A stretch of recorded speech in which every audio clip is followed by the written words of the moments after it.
Okay, this locomotive I have here is an AC Gilbert industrial transfer service switcher. At least that's what we have it for the paint scheme. It's a number 31021. I recently performed some work on this. When I got this, it wasn't working at all, wasn't running. I finally cleaned it up a bit and it did run, but I noticed that it was running very poorly. That's because on the old gear, there was a spot was actually pretty mangled up. Let's see if this can focus here. So overall, it's not too bad for the most part, but there's a section that was really bad. And there's a pretty good way to test this. It's actually the outside plastic gears here. You can kind of roll it. You can spin it, and if there's a really bad mangled part of the gear, it would give it a lot of friction. So here it's much better.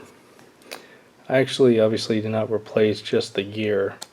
I decided to replace the whole wheel and axle because this piece altogether is about the same price to replace the gear, and I didn't have to do any wheel pulling or any quartering at all, so it was easier, and I was able to get this done much quicker. So now that the locomotive is running better, here's first of all, here's what it looked like beforehand.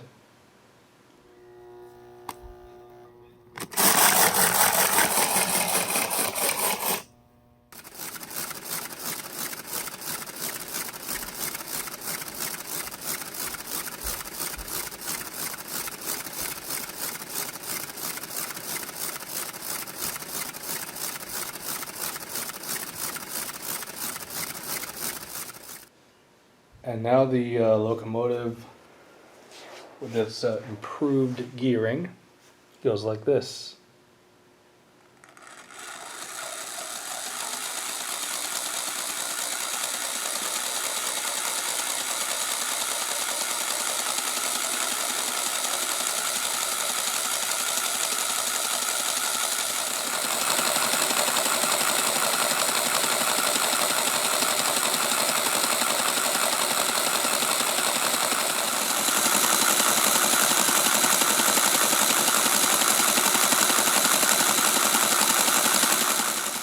Yeah, it still takes quite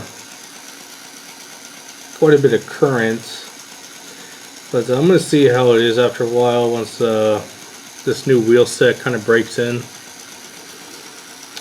I expect it to get a little bit lower,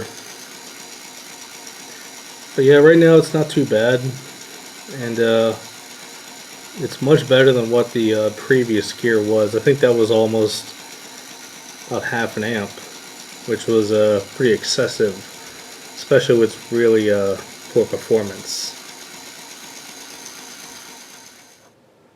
So as I said earlier, this is an AC Gilbert model. It's I guess the formal name is the Industrial Transfer Service Switcher, number 31021. It was made by Gilbert in 1960. They did have another switcher, number 31013. They made that one in 1957-58.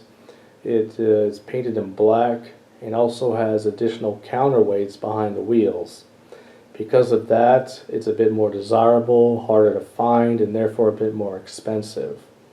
But I like this one, and I'm almost wondering if the counterweights may have had any effect on performance, maybe may have reduced it a bit, maybe a bit more complicated to work on.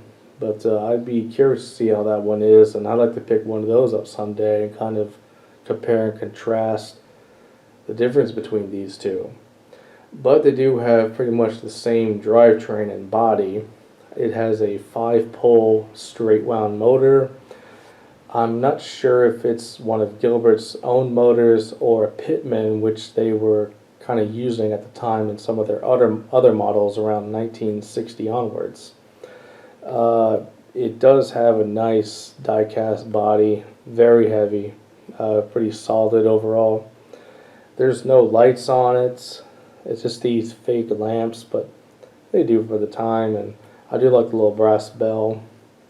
It does have a pair of horn hooks on each end. They seem to be riveted in there, but it is possible to swap them out. It just takes a little bit of work. The appearance of this, the chunkiness, and the side rods are really what got me into this.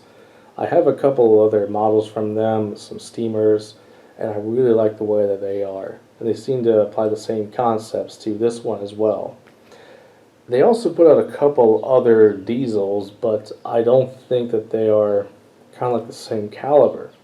They also do have a nice motor in them and some nice wheels, but their body seems to be plastic. I've seen this from an Alco model and maybe some of their F units.